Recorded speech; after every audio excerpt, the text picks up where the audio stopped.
चलें पाइथन में स्ट्रिंग्स की दुनिया को समझते हैं। ये बहुत ही दिलचस्प है और हम देखेंगे कि इनके साथ काम करना कितना आसान और मज़ेदार हो सकता है। अच्छा, तो आज हम क्या क्या देखने वाले हैं? सबसे पहले हम स्ट्रिंग्स को जोड़ना सीखेंगे। फिर देखेंगे कि असल में होती क्या हैं, इनके टुकड़े कैसे निकालते हैं, इनका एक बहुत अहम उसूल समझेंगे और आखिर में कुछ बहुत काम की चीज़ें देखेंगे।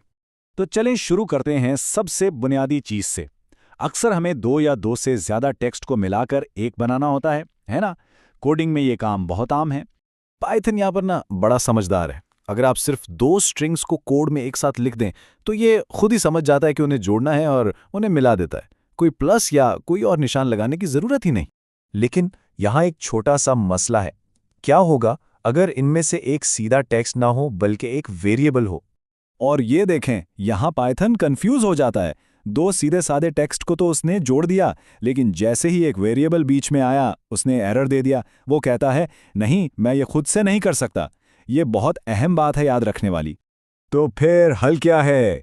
बहुत आसान, बस बीच में एक प्लस जमा का निशान लगा दें। ये पाइथन को साफ साफ बताता है कि हाँ, इन दोनों को जोड़ दो। मसला हल। ठीक है, तो जोड़ना तो हमने सीख लिया। अब जरा गहराई में जाते हैं और समझते हैं कि एक स्ट्रिंग असल में है क्या चीज़।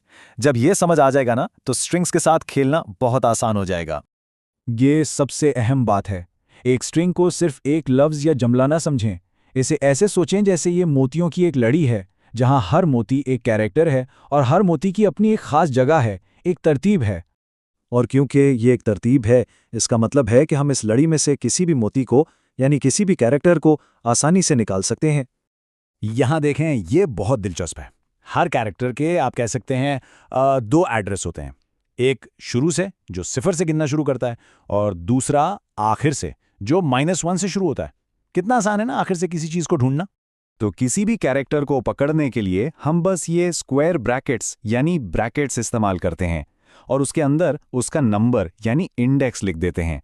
जैसे टेक्स्ट 0 से हमें पहला कैरेक्टर मिल जाएगा। अच्छा, लेकिन अगर हम कोई ऐसा नंबर दे दें जो है ही नहीं, जैसे इस स्ट्रिंग में 7वां इंडेक्स तो है ही नहीं, तो फिर क्या होगा? पाइथन फौरन हमें बताता है कि गलती हो गई। वो कहता है इंडेक्स एरर, जिसका मतलब है कि आप स्ट्रिंग की लंबाई से बाहर निकल गए हैं। और ये जो मनफी इंडेक्सिंग है ना, ये बहुत ही काम की चीज़ है। हमें ये जानने की ज़रूरत ही नहीं कि स्ट्रिंग कितनी लंबी है। बस -1 लिखें और आखिरी कैरेक्टर मिल जाएगा। -2 से दूसरा आखिरी और इसी तरह। अब एक कैरेक्टर तो ठीक है, लेकिन अगर हमें स्ट्रिंग का एक पूरा टुकड़ा चाहिए हो तो? इसे कहते हैं स्लाइसिंग। इसमें हम बताते हैं कि कहाँ से शुरू करना है और कहाँ पर रुकना है। बस ये याद रखना है कि जो आखिरी नंबर हम देते हैं वो खुद शामिल नहीं होता, उससे एक पहले तक का हिस्सा आता है।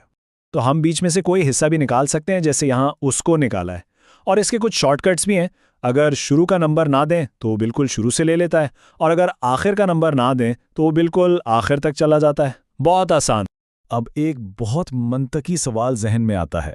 अगर हम किसी कैरेक्टर को पकड़ सकते हैं तो क्या हम उसे बदल भी सकते हैं? मतलब उसकी जगह कोई और कैरेक्टर रख दें?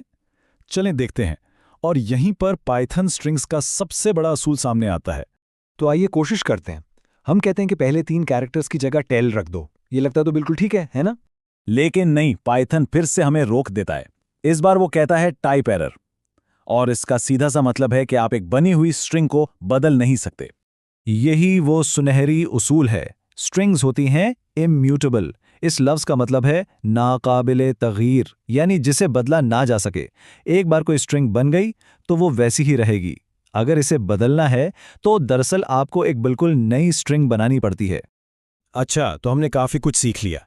चलें अब जल्दी से कुछ छोटे मगर बहुत काम के टूल्स भी देख लेते हैं जो रोज़मर्रा के कामों में बहुत मदद करते हैं। जैसे कि अगर किसी स्ट्रिंग की लंबाई मालूम करनी हो तो लेन का फंक्शन है। अगर टेक्स्ट में नई लाइन डालनी हो तो /n इस्तेमाल होता है। और अगर बहुत सारी लाइनें लिखनी हो तो 3 कोट्स के अंदर आराम से लिख सकते हैं। ये छोटी छोटी चीज़ें ज़िंदगी बहुत आसान कर देती हैं। तो खुलासा क्या है? बस ये 3 बातें याद रखनी है। स्ट्रिंग्स तरतीब में होती हैं, हम इंडेक्स और स्लाइसिंग से इनके हिस्से निकाल सकते हैं, और सबसे अहम, ये इम्यूटेबल होती हैं, यानी इन्हें बदला नहीं जा सकता। तो अब एक आखिरी सवाल, अगर स्ट्रिंग वाकई कैरेक्टर्स की एक तरतीब है, जैसे एक लिस्ट होती है, तो क्या हम उसके साथ वो सब कुछ कर सकते हैं जो हम एक लिस्ट के साथ करते हैं, जैसे कि उस पर लूप चलाना? ये एक बहुत दिलचस्प ख्याल है जो आगे के बहुत से रास्ते खोलता है।